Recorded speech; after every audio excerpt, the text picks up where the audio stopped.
Ora vivam! Este é o podcast Pergunta Simples, um pretexto tão bom como outro qualquer para se falar de comunicação. Esta é a 4ª edição da série. Se gostarem, podem sempre partilhar com os vossos amigos ou deixar um bom comentário em www.perguntasimples.com.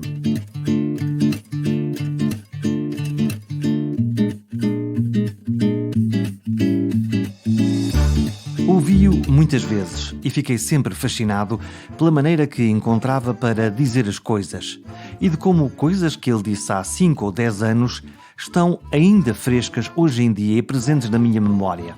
Uma refinada mistura de ciência, de consciência e de narrativa. Hoje repete-se a história. Nesta conversa navegamos entre o que é atual e o que é intemporal. E partilha connosco como se fazem conferências brilhantes de coisas muito, muito complexas para que os simples mortais, como eu, como nós, as entendam. É um mestre do estudo e das aulas, das palestras e das falas sobre o cancro. Com ele percebemos melhor a mecânica de uma das doenças mais presentes no mapa dos nossos medos.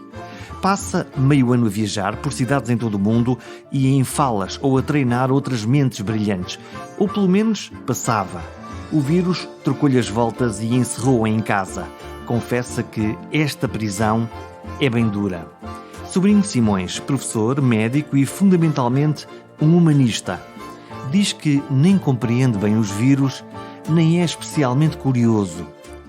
E eu fiz a minha parte e fingi acreditar. Os seres vivos, complexos, por estranho que pareça, se nós não formos burros, é mais fácil comunicar do que, por exemplo, falar sobre vírus. Explicar às pessoas o que é um vírus. Não sei se está a ver, quer dizer, gosto por outras palavras é dizer, por estranho que pareça, o cancro, que é uma estrutura complexa e cuja evolução é incerta, ela, para mim, é sempre um desafio torná-la compreensível. E é, para mim, mais fácil exatamente porque nós somos seres muito parecidos com o cancro. Se nós excluirmos a parte da complexidade do raciocínio, o resto é tudo uma estrutura de funcionamento multicelular complexo e incerto. Eu que não sei nada de vírus, eu não consigo explicar-lhe assim o que é um vírus, é uma coisa muito pequenina. Bom, não tem célula. Se o professor não consegue explicar o que é um vírus, quem vai conseguir? Não consigo, porque eu... Agora tem graça estar a falar nisso. Voltamos agora realmente à sua ideia da comunicação. Eu só consigo comunicar se perceber. E só percebo se tiver no fundo, um desenho que me permite sentir-me confortável no que estou a dizer. Eu preciso de ter uma realidade quase palpável. Visual? Precisa de ver? Preciso de ver, preciso de imaginar, preciso de perceber como é que eles são no real. Eu também vi ao microscópio eletrónico, eu fiz muito microscópio eletrónico, também havia vírus, não tinham graça nenhuma e eram células isoladas. Não, você está a dizer uma coisa muito engraçada, porque é a seguinte, e eu estou agora mais velhote eu nunca tive grande curiosidade pura e dura, quer dizer, um tipo de assim, mas então há vírus que são da ARN e da ADN, qual será a grande diferença entre isto? Mas o professor é um cientista e os cientistas movem-se pela curiosidade. Mas não sou bem um cientista, eu sou um médico patologista que queria ser professor de medicina e que para isso precisava de ter alguns instrumentos de ciência.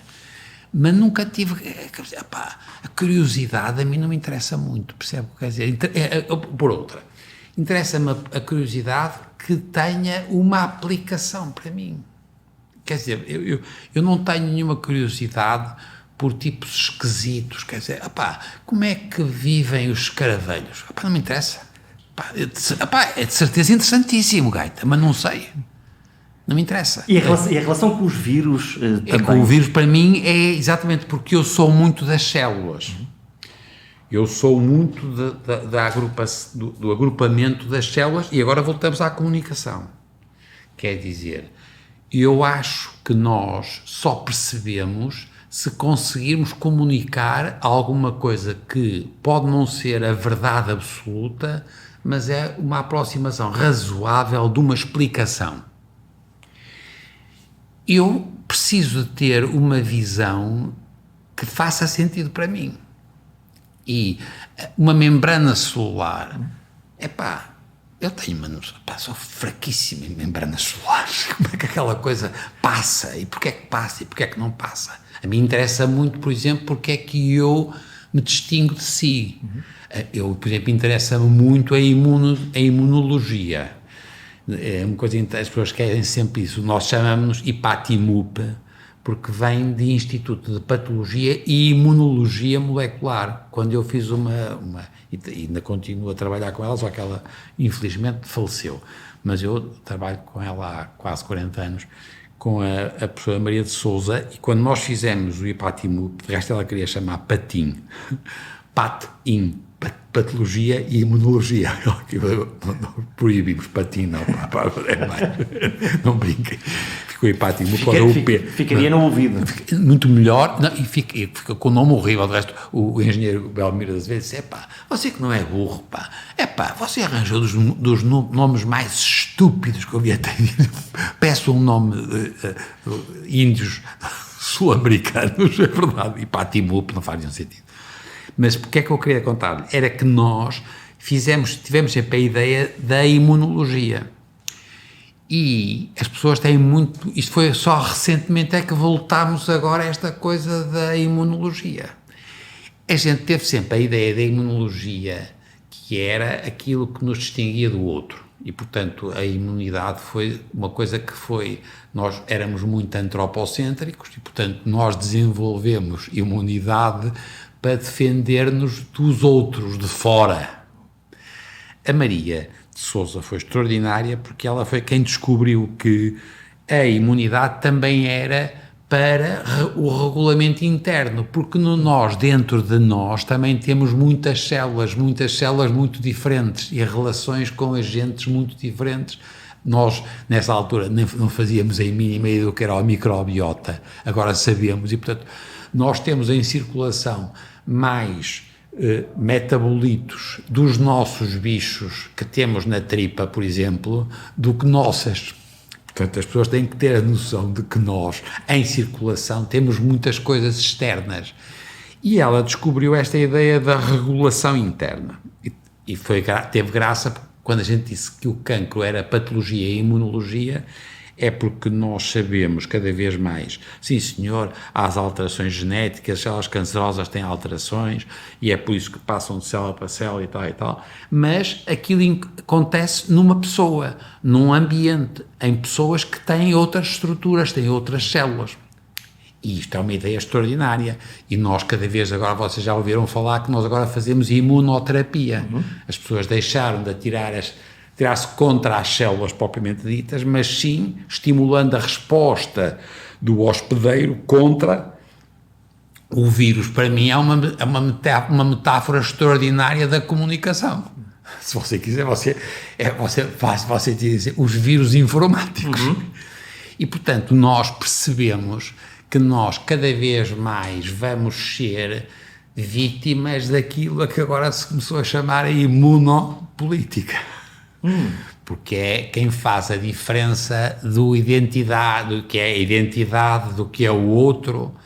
Por um lado, a gente já usava isto para os africanos ou as senhoras, quando a gente tinha uma coisa era sempre, só que a gente não usava a palavra a imunopolítica, mas de facto a imunidade é aquilo que distingue o indivíduo. Pode ser o vírus, ou pode ser a célula, ou pode ser o animal, pode ser a planta. Isto para mim é muito interessante e eu aqui percebo, eu vou para o vírus, para amor de Deus, não tem graça nenhuma. Quando o professor começou a ouvir as notícias de que vinha aí um vírus da China, depois o vírus chegou à Europa, em Itália, com uma forma muito... que todos vimos o que aconteceu.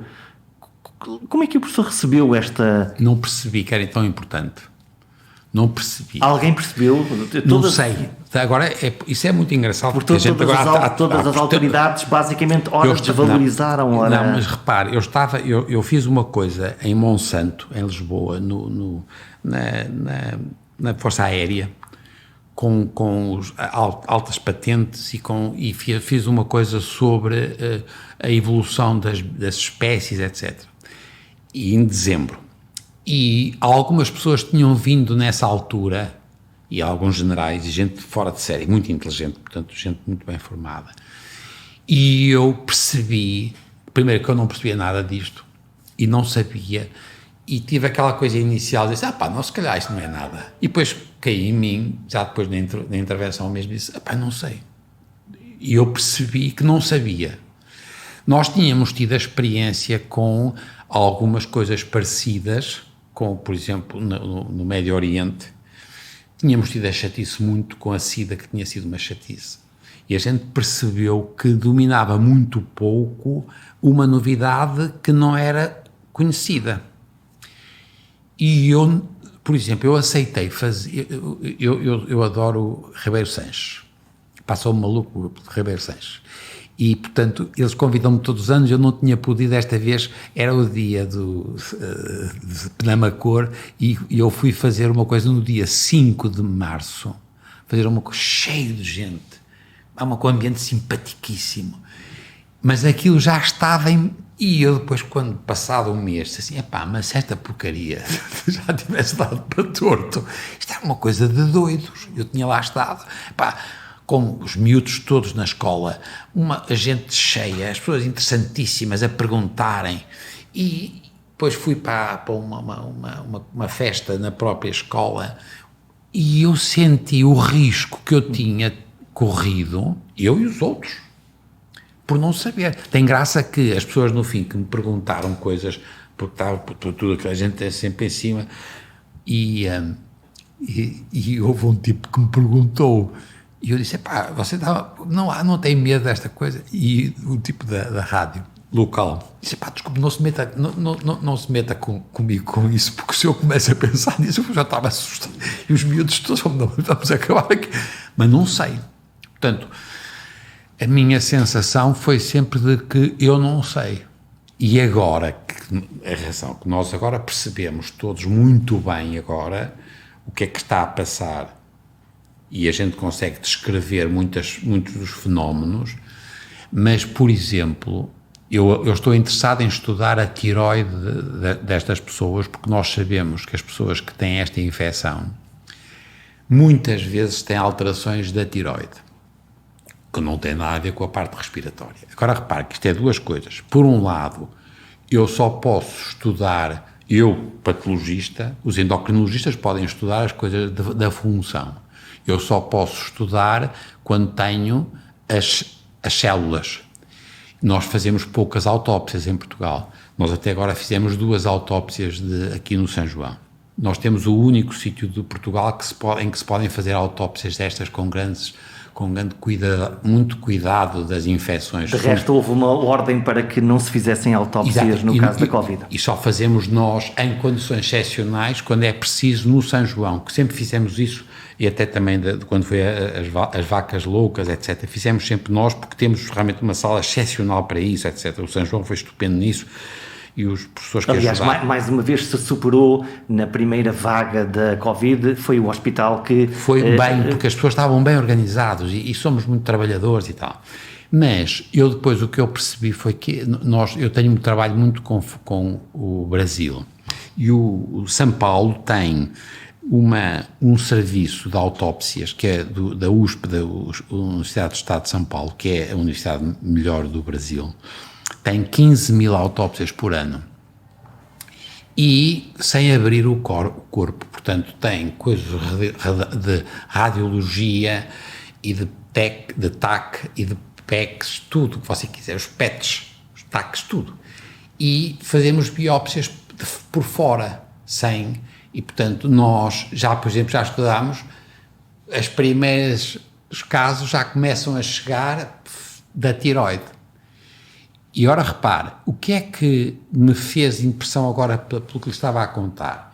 é que eu que preciso de ver lesões, na tireoide até agora não vimos lesões, mas nós sabemos que estes doentes têm deficiências de função da tireoide. Seria expectável para o professor que pudessem haver algumas lesões ou alguma marcação para...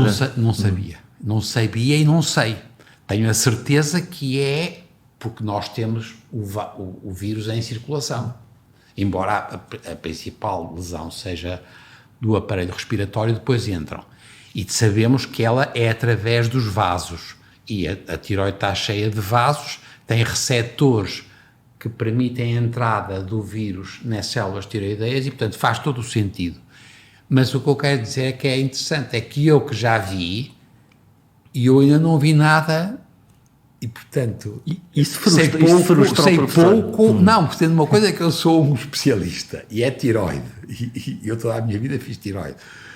Como é que eu não sei? Agora, ainda por cima, repare que agora é outra coisa que vocês também estão a ver que também tem graça, é que eu estou a ver casos de autópsia. É a ponta do iceberg. E, portanto, nós, aquilo que a gente descobrir na autópsia é agora no fundo, é um gatilho para nós agora irmos ver para trás o que é que se passará antes. O que significa que nós podemos encontrar no futuro doentes que vão aparecer com queixas ou com doença na tireoide. Já estamos a aparecer. E já conhecíamos do SARS, já nos tinha acontecido. Nós sabemos. Com danos causados por um vírus. Exatamente. Só que não sabemos a percentagem, porque a maior parte das pessoas que foi infectada no outro surto não sabemos que foi, e depois não sabemos qual é a percentagem, e será que estes que têm agora chatices foi porque foi uma coisa muito grave, ou é porque eles tinham uma suscetibilidade? E agora voltamos à comunicação. É porque ele tem uma relação que é bionívoca. E, portanto, não sabemos. Só que é impossível, é mais fácil comunicar que há um invasor chamado SARS-CoV-2 do que dizer que a culpa é do receptor, que afinal era demasiado frágil. Exatamente. É isso mesmo. E a resposta é imunitária. Isso, repare, não estamos... Há outra coisa que você agora pode ir mais longe, claro, é evidente que ainda por cima a pessoa agora, sobretudo se for de idade, vai ter alterações, comorbilidades, etc. Não, estamos a falar de um tipo de 45 anos. Ele não é o mesmo se for um homem ou uma mulher, se for um trabalhador assim, um trabalhador assado, se for um gordo ou um magro. Mas isso, professor, isto é extraordinário. Isso é difícil de explicar ao comum dos mortais, que somos nós, não o professor, que quer uma realidade binária, A, B, arriscado ou seguro, e o que o professor está a pôr em cima da mesa é o risco.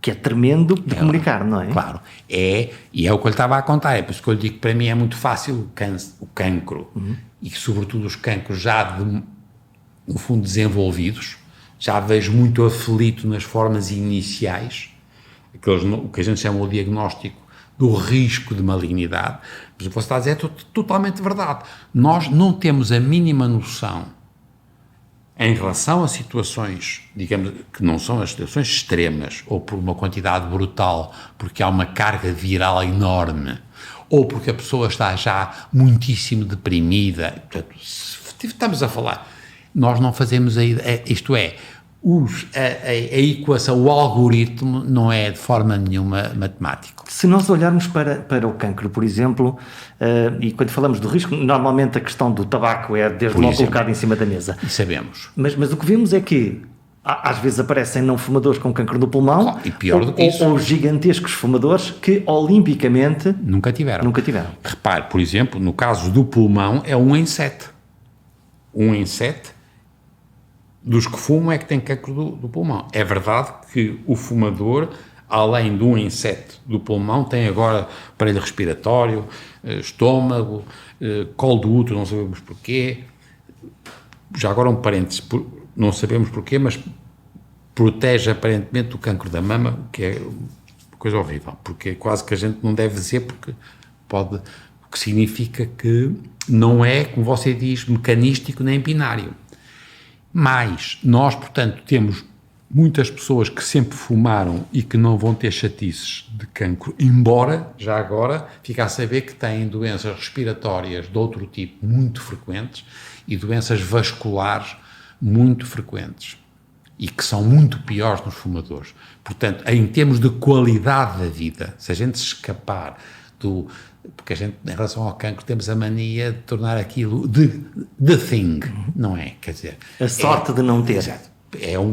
Exatamente. Aí às vezes é mesmo genes, ambiente e sorte. Se você sair fora do modelo exclusivo do cancro, as doenças associadas ao tabagismo é horrível. E com uma prevalência enorme. Todavia, quando nós falamos de cancro e de fumar, aparentemente as mensagens de não fume ou as mensagens de não coma tanto, aparentemente elas não funcionam. Pois não. Quando deviam funcionar.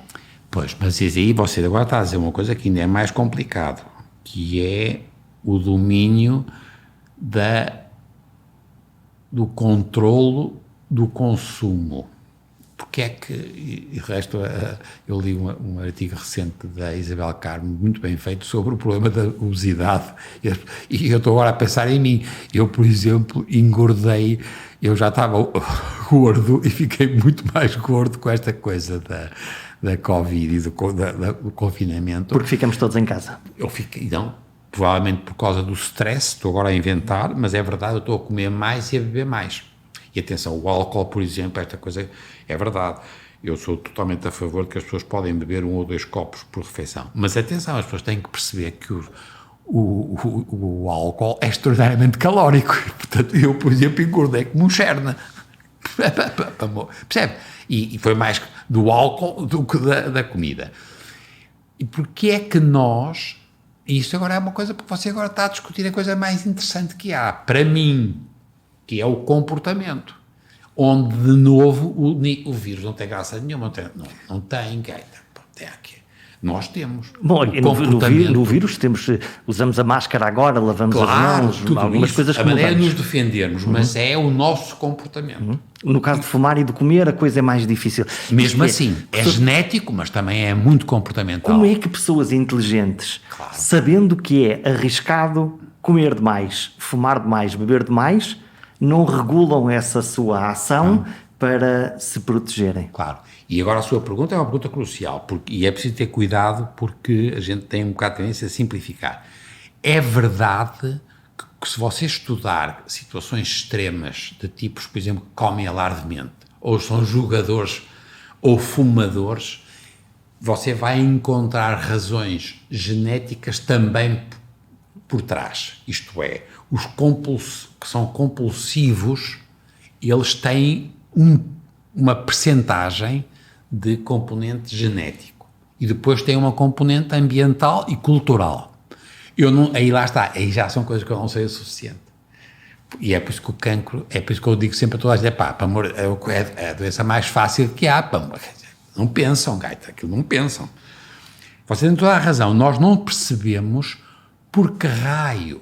Atenção, nós sabemos que nós fomos selecionados porque comíamos, por exemplo. Nós fomos selecionados porque tínhamos prazer, porque ficávamos mais apetitosos e tínhamos mais filhos. E isso tudo foi a favor da tragédia. Portanto, estamos agora a pagar o preço do nosso sucesso. Milhares de anos. Atenção, milhares de anos. Você não se esqueça que nós estamos... É uma população que só foi selecionada quando era esperta, comia bem, porque senão morreu, quer dizer, magrinho, quer dizer, não era apetitoso, não tinha filhos. Portanto, nós fomos no pior sentido.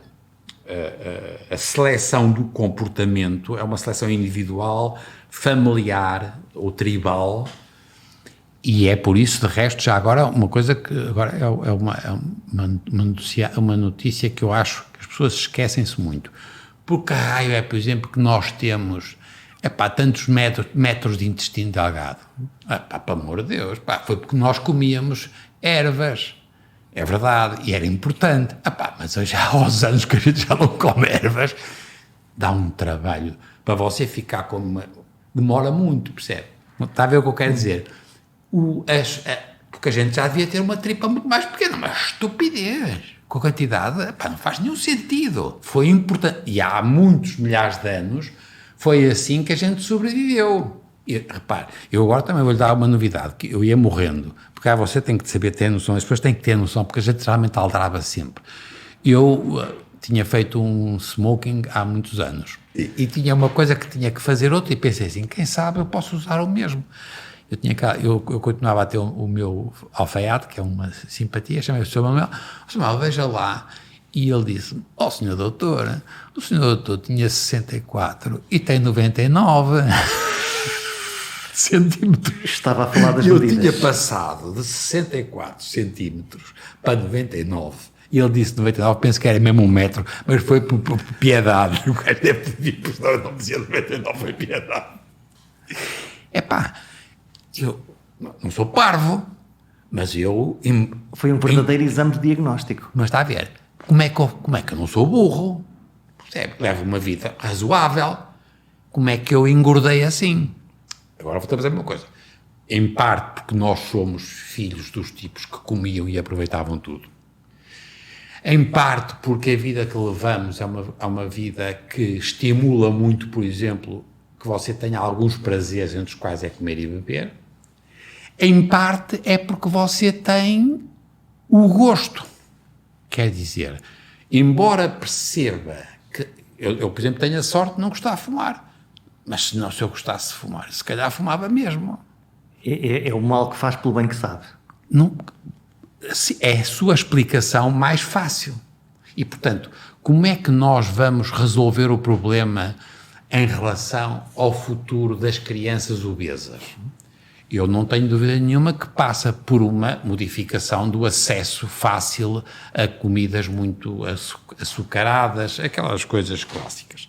Depois é estimular uma atividade física maior, porque nós estamos cada vez a comer mais, as crianças comem muito e brincam pouco. Logo gastam pouco. Muito pouco. E por isso engordam, e muito mal, matemática. repare, as crianças deixaram de brincar à corda muitas vezes.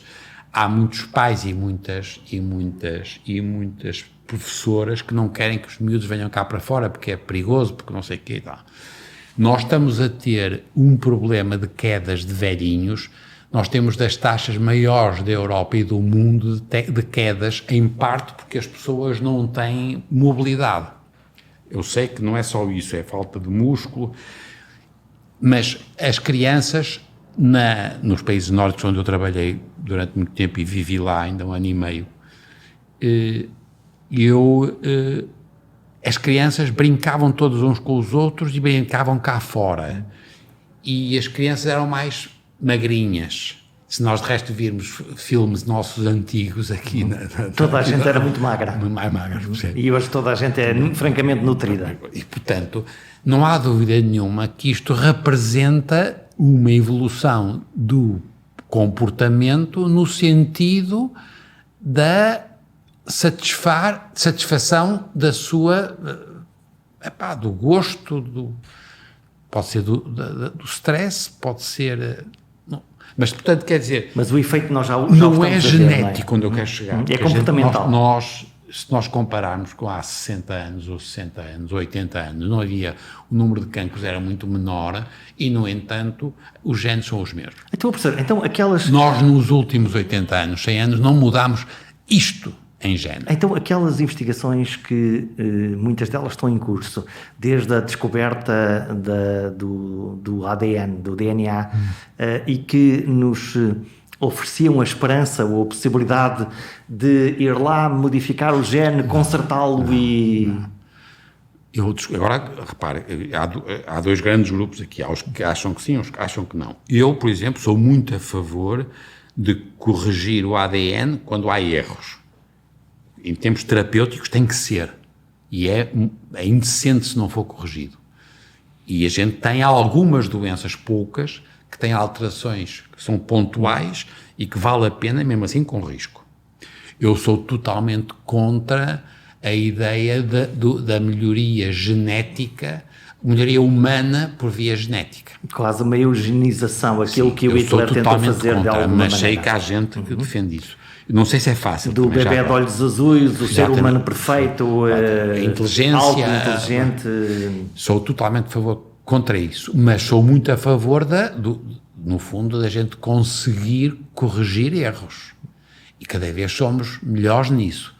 Mas é uma equação muito difícil, porque nós estamos cá há muitos anos, e somos muito parecidos com os outros, não é só com os ratos, é com os porcos, A gente tem que ter cuidado. A gente tem sempre a mania que os chimpanzés são iguais, porque iam connosco ao jardim zoológico, que a gente percebia que eles eram muito parecidos connosco, e a gente achava, mas os outros, os primatas, não, nós somos mamíferos, percebe?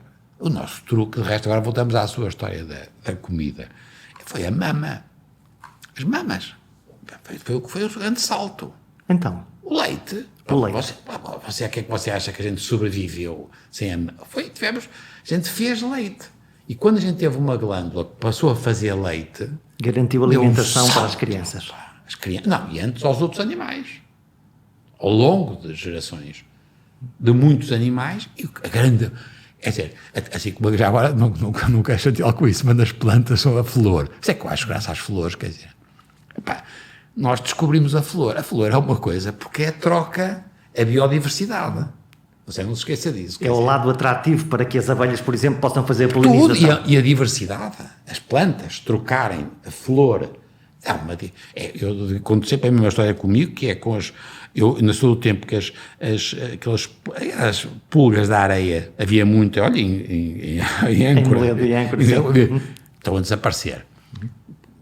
Por causa da falta de modificação de temperatura e condições do meio e alimentação, etc. Elas, se estiverem com muita fome, elas ficam unissexuais.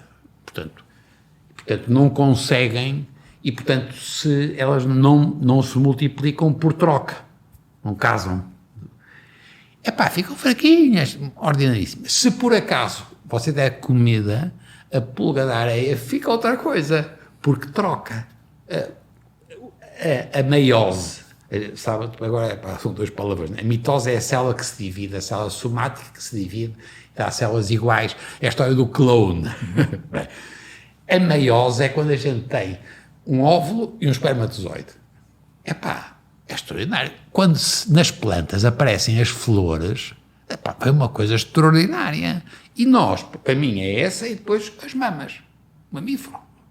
Pois, tem alguma graça que eu nunca percebi porque é os pássaros, porque raio é que os gajos começaram a... Não faz nenhum sentido. Não faz sentido nenhum. Ninguém sabe, de resto. Acho que foram dinossauros que puseram os ovos lá em cima. E era uma forma de fugir aos predadores. E criou-se outra forma, outra... E estavam lá em cima e morriam todos, não é? Caíam e morriam. E uma vez Estou a inventar, não posso viver isso, é verdade. É uma Já que estamos a falar de voar, como é que o professor que vive à velocidade da luz, que passava o seu tempo, ora em Nova Iorque, ora em Paris, ora a dar aulas em todos os cantos do mundo, subitamente lhe disseram o Porto... Aroca e Âncora. Portanto, não é o Seixas, Paris e Londres, passou a ser... É indecente você perguntar isso, porque isso entristece-me, percebe? Eu ia morrendo. Atenção, você tem razão. Eu já andava muito, eu sempre fui exagerado e muito coisa. Mas o medo da reforma aumentou esta vontade. E eu comecei até de resto, até tipo chatices por causa do excesso de esforço. E andava sempre numa coisa que é até um bocado estúpido. Como é que era o dia-a-dia? Agora é uma tristeza. Não, como é que era? Olha, quer dizer, repare, eu estive em fevereiro, fui ainda a Londres, à Sociedade de Endocrinologia, e depois ia começar em abril, começa, não é? Ia ter em abril e outubro, tinha 10 ou 12 saídas fora. Mas muitas europeias, e até com... Portanto, verdadeiramente um globetrotter internacional. Sim, mas muito, quer dizer, por exemplo, vou à Turquia, eu ia à Turquia, a Istambul, mas também ia a Trabzon. Trabzon é na fronteira com a Geórgia. E eu adoro ir à Turquia. E a primeira vez que fui à Trabzon, estava lá a jogar o Bozingua. Eu sou do Futebol Clube do Porto e o Bozingua jogava no Porto. Era um defesa lateral do Futebol Clube do Porto. E uma senhora veio-me dizer, joguei do Porto, tenho mão. Eu achei uma graça extraordinária, o gajo não conhecia, mas conhecia o Bozingua. Mas, portanto, só para dar, eu sou muito sensível a essa sedução de ir a sítios, porque eu vou trabalhar com patologistas, sinto-me útil, e eu tinha feito a minha vida, agora desde que estava reformado, eu trabalhava aqui na mesma, mas não tinha aulas, que era a grande fixação minha de não poder. Portanto, este ano, por exemplo, eu tenho vergonha até de dizer o que é que eu ia fazer. Pode partilhar, professor. Não, mas você não faz ideia o que é que eu ia fazer, o que é que eu aceitei fazer e que nada disto funcionou. E agora, por exemplo, eu agora estava com em outubro, uma coisa em Porto Alegre. Eu gosto muito do Brasil, gosto muito, e tenho muita pena não ir mais vezes, agora estou velhote e canso-me muito. Manuel, se calhar não pode ser, é horrível. Em novembro, há um amigo meu que morreu há uns anos, Mário Luna, que é mexicano, tipo extraordinário, e Houston, do M.D. Anderson, faz todos os anos uma homenagem a um antigo, e às vezes são americanos, às vezes são europeus. E eu ia no dia 4 de novembro a Houston. Repare que eu ia numa segunda-feira e vinha embora na quinta, portanto, ir a Texas não tem graça nenhuma, mas eu adorava. Não me disseram ainda nada, mas tenho quase a certeza absoluta que qualquer dia vão dizer, Manuel, você, desculpe lá, mas isto... Embora em Houston eles tenham naves espaciais, portanto isso também pode... Estão muito assustados, não é? Até porque nos Estados Unidos as coisas ficaram muito maior que o descontrole. Mas só porque você... Foi a paralisia, percebe? O que é que você me está a dizer? O que é que eu perdi? Eu de manhã, eu acordava e tinha sempre uma vontade com alegria, eu agora acordo e disse, mas que chatice, e estou deprimido, percebe que é uma coisa chata, um tipo como eu, repare que atenção que eu sei que era um exagerado e estou a pagar por isso, tive pouca sorte, é verdade, houve muita gente que teve muito mais pouca sorte que eu, mas a minha tirou-me abaixo de uma maneira extraordinária, porque a propósito você me está a dizer o que é que eu me sinto. Você hoje, por exemplo, esteve aqui comigo e viu que eu tive um caso de Saragossa, tive um caso da Jordânia, mas não é a mesma coisa. O mundo chegar aqui é diferente de ir ao mundo, não é? Não, claro. E outra coisa é a sensação a incerteza de como é que isto vai evoluir. Quando é que isto acaba? Quando é que acaba? Como é que os meus filhos... já são grandes, vão-te safar, mas os netos, como é que os netos... E se a gente não for parvo, percebe que esta porcaria tem um risco. Como é que a gente vai lidar? E eu nunca tinha... até tenho vergonha de dizer isto, mas eu não tinha percebido que andava a levar uma vida tão filha da mãe. E estava, quer dizer, excessivo. E tive algumas chatices Olha, adormeci uma vez numa autoestrada, que é uma estupidez. Mas eu andava, quer dizer, é um perpétuo móvel, e a gente acha que aquilo é uma forma de esquecer, e de repente não, você está aqui. E eu apanhei um susto muito grande, e tenho tido muita sorte, porque pude continuar a fazer o meu trabalho. A minha gente foi muito boa, quer no São João, quer aqui no IPATIMUP e na faculdade. Eu já não estava a dar aulas e foi bom para mim, porque eu gosto muito de dar aulas, adoro dar aulas, já não estava a dar. Eu gosto muito de dar aulas com o olho no olho. Esta coisa da videoconferência. Põe-me agora 200 gajos à distância. Aos quadradinhos. Pelo amor de Deus, quer dizer, eu continuo a ter disciplinas opcionais que têm 7 ou 8 alunos, e se eu digo, Zé, você está a tirar catotas do nariz, e ele apanha um susto. É quase uma comunicação unidirecional. Claro, e vê-se o olho. Mas esse é o segredo das aulas, dessa presença? Para mim é a presença. É a comunidade. E é a ideia de que você transmite qualquer coisa que é imaterial. Não é a informação, porque a informação depois são sempre umas tables, não sei o quê. É uma interpretação, é um olhar o olho, sobre é o entusiasmo, é o brilho no olho que eu perdi, Gaeta.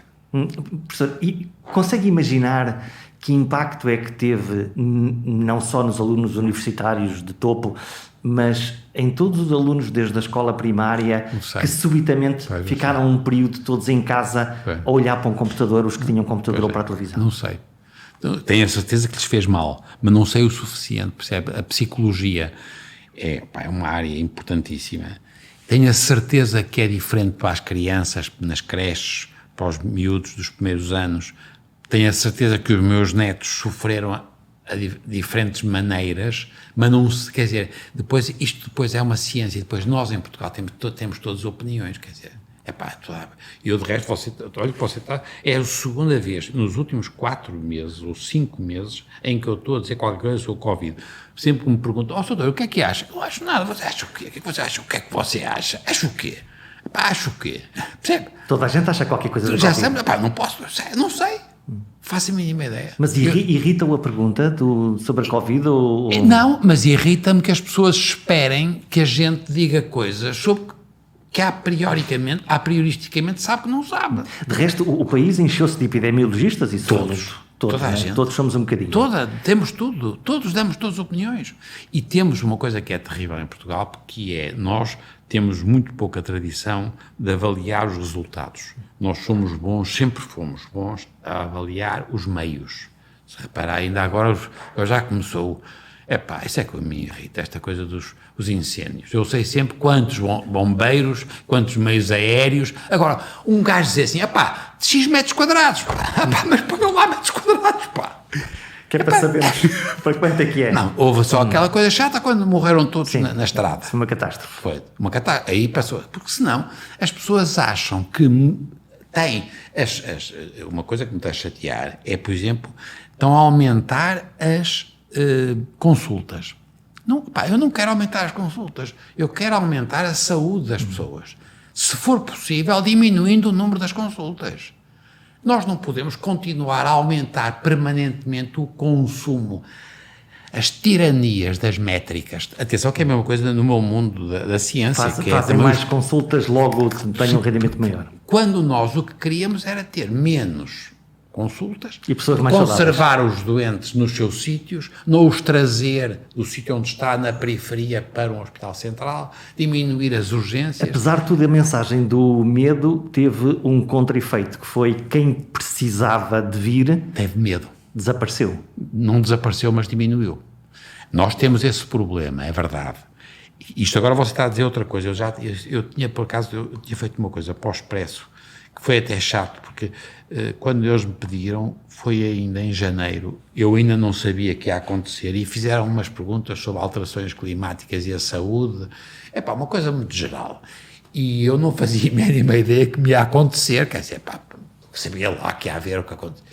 E eu tive até uma coisa que é um bocado naive, mas era, por exemplo, nós temos que diminuir os hospitais e o hospitalcentrismo, e temos que ter as pessoas no fundo, a saúde familiar, a saúde, no fundo, centros próximos das pessoas, ter, quando for possível, as pessoas em casa, desde que tenham condições... Grande proximidade e grandes centros com tecnologia. E diminuindo muito, isto, portanto, toda a gente sabe que isto é o que faz sentido, porque nós não temos... Embora o movimento foi ao contrário, foi a criação de hospitais cada vez maiores, mais complexos sempre, e centros comerciais. E toda a gente a chegar, porque as pessoas também têm medo se não for ao São João ou ao Santa Maria.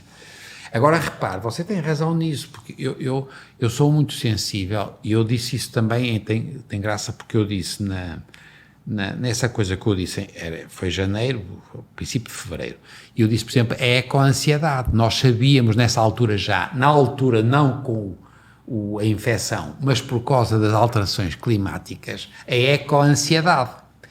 Você não sei se tem seguido esta discussão agora em Itália, é muito o que eles agora chamam a fobocracia, da fobia à cracia, quer dizer, democracia, fobocracia, que é do pior, que é alguma tentativa que há de resolver a ansiedade e o medo pela imobilização e pela incapacidade dos tipos de se mexerem. Sim. Epá, isto é mortal, não é só do ponto, agora não é o problema só da saúde, Está da um bocadinho economia, a acontecer é na da economia. qualidade de vida. Que eu não faço. Claro, ninguém faz, ficam todos Isso parados. também aconteceu ao professor? Para, eu diminui muito, porque eu de repente fiquei mais parado, percebe? Quer dizer, Mas não sei se é medo, mas não sei ficou se a palavra medo é uma palavra que seja verdade, mas em parte é lentificação. Pelo simples não vou, se calhar não Não vou. vamos, eu gosto, eu vou ter prazer, eu vou arriscar. Aliás, não é tanto porque eu não tenho tido muito para já, com cuidado de proteção individual, não acho, e mantive sempre ir ao São João e à Timulpa, não fui ao São João durante um mês, na fase mais ativa. Mas eu não foi tanto o medo, foi mais a sensação de um momento, de um ambiente estranho, de um universo distópico. E, portanto, a gente não se sente bem, estava pouca gente lá. Até isso era estranho? Para mim é porque eu vivo muito de trocar opiniões. Nós, na antipatológica, e você viu, estávamos aqui com 3 pessoas, a gente troca opinião. Nós, por exemplo, já é uma coisa que você se calhar acha piada, e eu faço muitas consultas para fora. E se eu diminuiu muito, eu fazia 250 a 300 do estrangeiro por ano, e este ano se calhar vou fazer 100 ou 100. Dos casos, por exemplo, em Portugal, eu passei a ter muitos casos que têm pessoas que foram diagnosticadas com um cancro no XX, no sítio X ou no sítio Y, e depois vão, por exemplo, ou para o Santa Maria, ou para o IPO, ou para o IPO do Porto, ou para o IPO de Lisboa, ou para o São João. E chegam cá, e se for aqui no São João, sou eu que vejo. Se for noutro, há um tipo que, quando vem, já vem com diagnóstico de cancro e vão ser tratados agora. E há até geralmente um jovem que está sozinho e que diz, epá, isto não parece cancro, mas olha, já foi tratado. E mandam-nos, e a gente tem tido uma coisa curiosa, perante a pessoa que está sozinha a fazer diagnóstico, isto deve ser verdade na minha área, como é nas outras áreas. Você na dúvida, e se você quiser por bem, para proteção do doente, para não perder a você janela faz sobre diagnóstico. Não sei. Na dúvida, portanto, trato. nós estamos a chegar tarde à maior parte dos casos que não nos chegam, mas, porque é o que você estava ao seu ponto, estou a dizer que também estou a ter uma franjazinha de coisas chatas, que são os tipos que chegam e depois são tratados por excesso.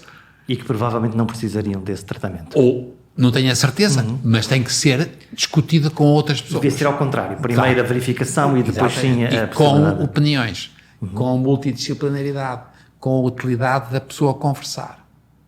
Isto é a segunda opinião. Em tudo é a grande solução para tudo.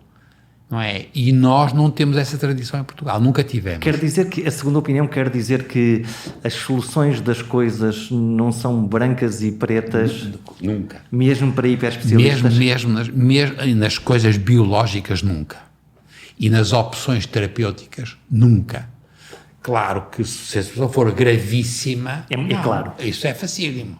Mas, felizmente, nós cada vez é mais precoce. E aí você tem que saber quais são os riscos, os benefícios e os aspectos de contradição. Portanto, quando olha pelo microscópio para um caso, para um pedaço de tecido, posso defini-lo assim? Sim, é assim. Nos casos que são muito graves, a resposta será óbvia. Claro, o máximo, mais depressa, com maior intensidade. Mas há uns onde as coisas não são... Exatamente. Nós passamos a chamar as situações intermédias, ou borderline. Como é que se comunica a um doente que o seu caso é assim, assim? É muito engraçado, porque aí vai depender da linguagem. Por um lado, do relatório, e por outro, da capacidade... Que ninguém entende, só os médicos. Exatamente, porque a gente tem sempre uma linguagem muito, muito cifrada. E depois no fundo, da relação entre o médico clínico responsável, o indivíduo que fez o diagnóstico radiológico ou anatomopatológico e o doente. E aí, de facto, tem que explicar muito bem qual é o risco que nunca é individual, que é de um grupo semelhante. E aí a pessoa vai ter que decidir. Mas você, por exemplo, eu estou agora a pensar na tireoide, que é o que eu faço. A decisão, você deve tirar a tireoide toda ou não vale a pena? Ninguém tem a certeza, a não ser nos casos que são excepcionalmente benignos, em que não vale a pena, ou nos casos excepcionalmente malignos, em que tem que tirar tudo. Nos outros, é in between. Como é que a gente faz? E aí passa a haver cada vez mais a participação do próprio doente, ou se é um miúdo, dos pais, ou do avô. Quer dizer, na saúde, quando nós estamos agora a falar de coisas que não são muito graves, ou não são coisas que são uma pouca sorte, uma coisa sem importância nenhuma que deve ser, nas coisas que estão a começar ou que podem estar a começar, se for possível, é o wait and see. Eu sou muito wait and see. Vi uma vez falar nos asiáticos em países que tinham hiperdiagnóstico ou muito pouco diagnóstico e os resultados finais eram os mesmos. Exatamente. Os japoneses e a Coreia do Sul, na tireoide. Esse exemplo é e 10 vezes, não, mais, ou 20, não sei, muitas vezes. Custo no Japão era muito mais baixo do que na Coreia do Sul e os resultados eram iguais. Foi esse exemplo que a gente está a ser. New England. Percebe? Porquê? Porque nós tivemos a sedução de fazer o sobrediagnóstico e o sobretratamento. É claro que as pessoas não morrem. Só que os outros também não morriam tanto assim. Era muito mais barato, tinham uma vida muito mais decente. E repare, não tinham o estigma do cancro.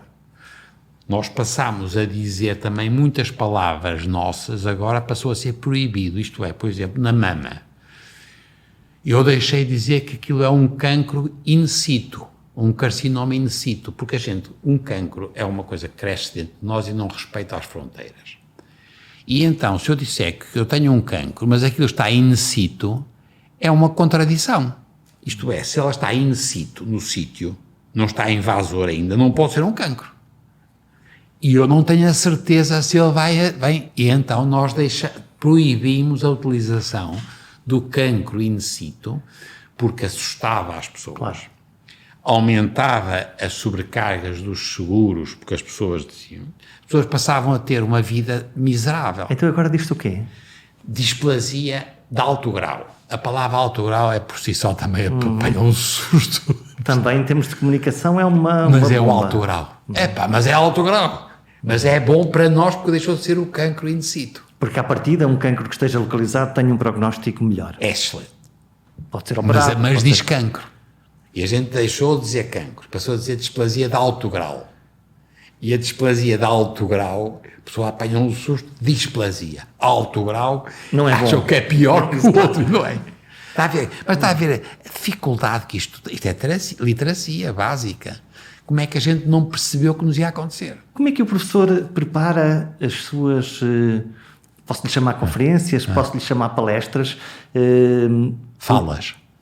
Podem ser falas. Falas é uma belas. Como é que prepara essas palestras? Mas é sempre com a Fátima, com a minha secretária. Há uma parte formal, os slides, os PowerPoints? Sim, agora tenho sempre, e trabalho com ela desde 1983, portanto ela trabalha comigo há 35 Mas eu quero saber a parte da magia. Não, é sempre a partir do ler, portanto tenho que ler coisas novas e eu depois tenho... A Fátima tem os meus arquivos todos e eu posso pedir, olha, veja em 2015 em San Miniato, não sei o quê, e imprime. Eu não consigo trabalhar porque eu não tenho telemóvel, percebe? E, portanto, eu vejo mais um luxo. Eu tenho que ver...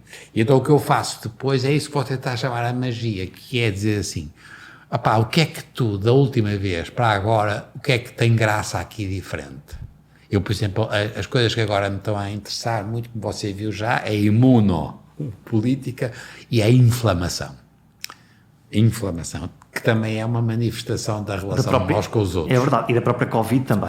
Claro, Inflamação. A inflamação está aí. E o cancro, há muito tempo nós sabíamos que o cancro era o resultado da inflamação crónica. Porque nós somos seres vivos porque a inflamação nos distingue dos outros. Quando a gente se separou dos outros foi sempre à custa da inflamação. E, portanto, a magia para mim é sempre... Atenção, que eu sou um tipo que gosto muito de saber com quem é que vou defrontar a audiência. Isto é, pensa em quem é a audiência. Eu faço sempre diferente se eu falar para miúdos, para velhinhos, para especialistas. Portanto, há uma adequação daquilo que vai contar, dessa história. Claro, mas faço sempre diferente, de acordo com a audiência. Isto é, se você quiser até no limite, isto é uma persporrência, mas eu adoro escrever o que estou a escrever, porque depois eu, sobre os slides, eu escrevo as graças que eu quero escrever, etc.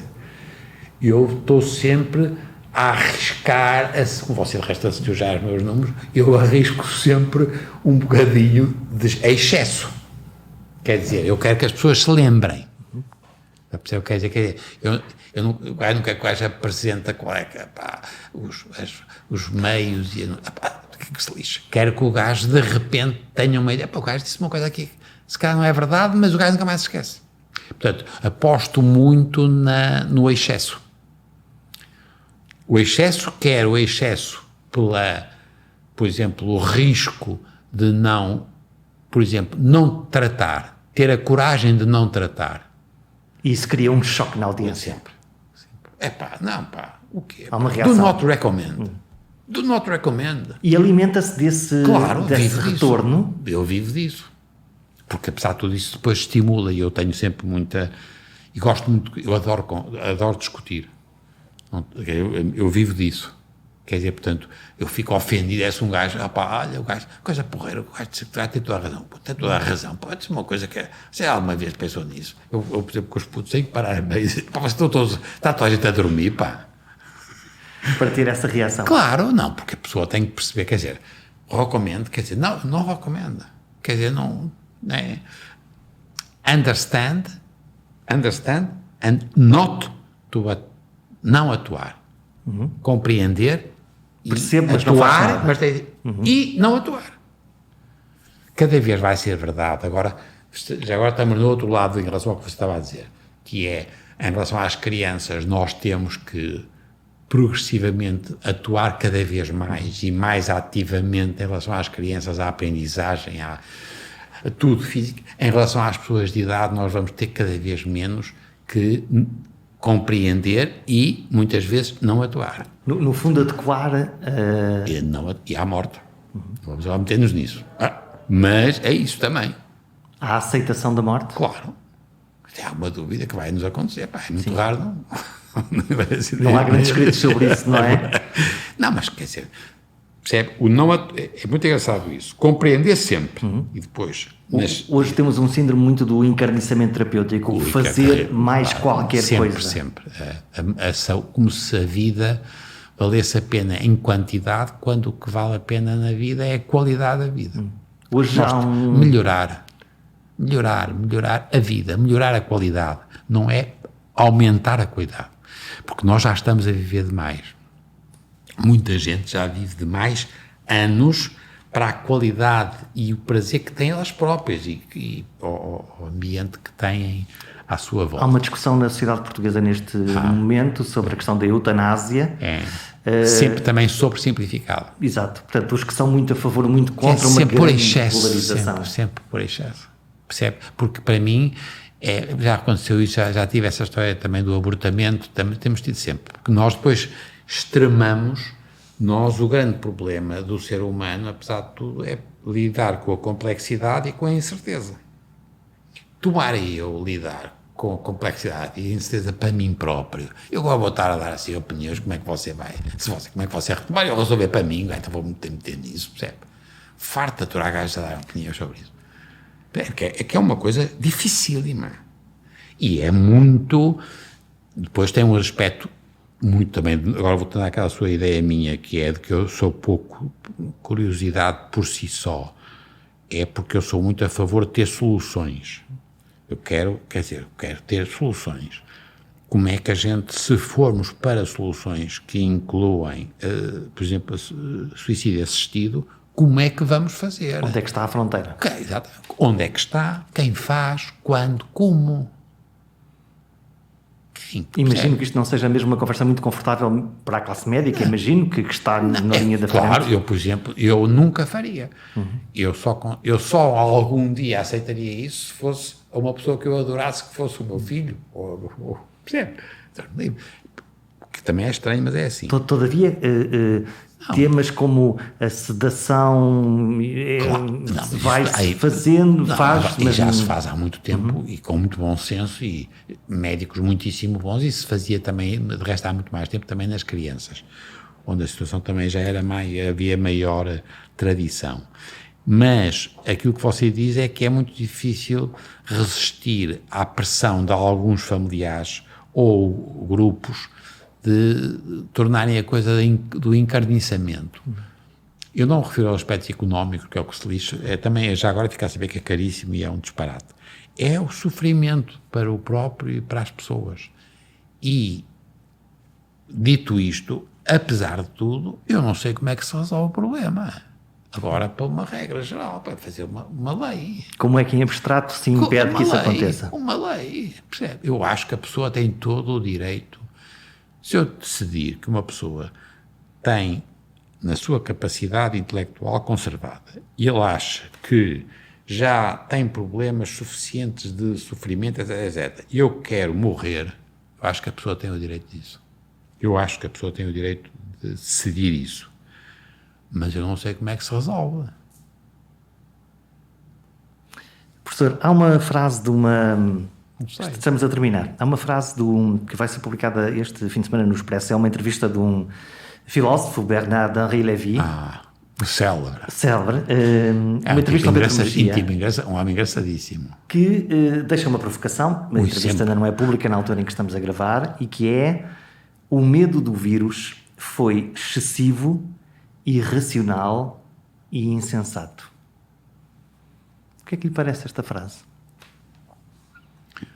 Voltamos àquela discussão que já estávamos a ter, que é, se você me está a dizer que nós temos excesso de ansiedade ou medo, que é uma hiperinflamação da sociedade? Exatamente. Em relação aos riscos, ao pavor, ao degelo. Não toleramos o risco. Exatamente. Portanto, eu tenho a certeza que nós exageramos na intensidade da reação.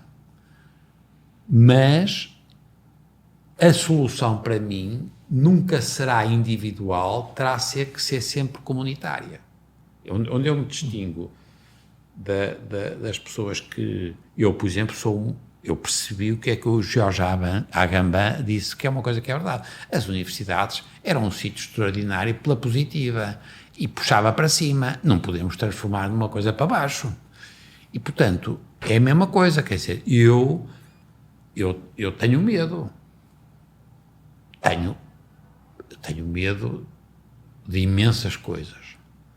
E percebo que se houver uma pressão social enorme sobre as alterações climáticas, e se eu fosse muito novinho, eu se calhar isto podia fazer com que eu tivesse uma resposta àquilo que você está a chamar uma hiperinflamatória. E nesse aspecto o vírus, se você quiser, é o vírus soberano da Donatella. Eu acho que vai sair agora em agosto a tradução. Eu não consigo ler italiano, é engraçado, eu consigo ler coisas italianas em coisas científicas, mas não consigo ler small talk. E ela diz o vírus, a asfixia capitalista do vírus, mas o vírus é uma metáfora. E nesse aspecto eu percebo o que ele quer dizer, mas não é este vírus, é o que aquilo representa para uma sociedade que sabe que tem riscos enormes a vários níveis e que as respostas da classe médias altas, porque é de quem estamos a falar, não estamos a falar porque infelizmente se você for para populações com níveis de literacia muito baixas, o tipo de pânico existe, mas são coisas mais básicas, por exemplo a fome, que para mim é mais, eu ando mais assustado com a pobreza em Portugal do que com a infecção. Portanto, mas eu percebo que ele diga isso, percebo que é uma chamada de atenção, acho que está a personalizar neste vírus, neste Covid... Mais coisas. Que são muito mais coisas. Professor, estamos mesmo a fechar, a última palavra é do professor. Que legado quer deixar aos outros? À sociedade, dado que fala aqui da ideia de sociedade? Não, é ter tido gajos melhores que eu, quer dizer. Os filhos, os netos e os colaboradores, os colegas. E assim superou-se? Isso é que é imortalidade, gaita. Você ajudou estes gajos a fazer mais não sei o quê, foram mais capazes, percebe? O legado é muito de pessoas. Quer dizer, eu não sei, se tivesse feito o Eduardo Souto Moura, por exemplo, que é um gajo que eu sou amicíssimo, o Cisa Vieira, é um gajo que eu adoro, porque deixaram coisas de sonho. Na pedra. Sim, e a arquitetura, eu sou muito sensível à arquitetura, muito mais do que à arte no sentido imaterial. A arquitetura, uma casa linda, o Cisa tem casas, o Souto Moura tem coisas do outro mundo.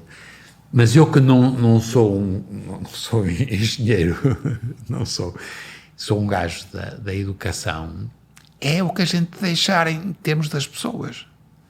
Se ajudou, quer dizer, sei lá, não é? É muito, são pessoas.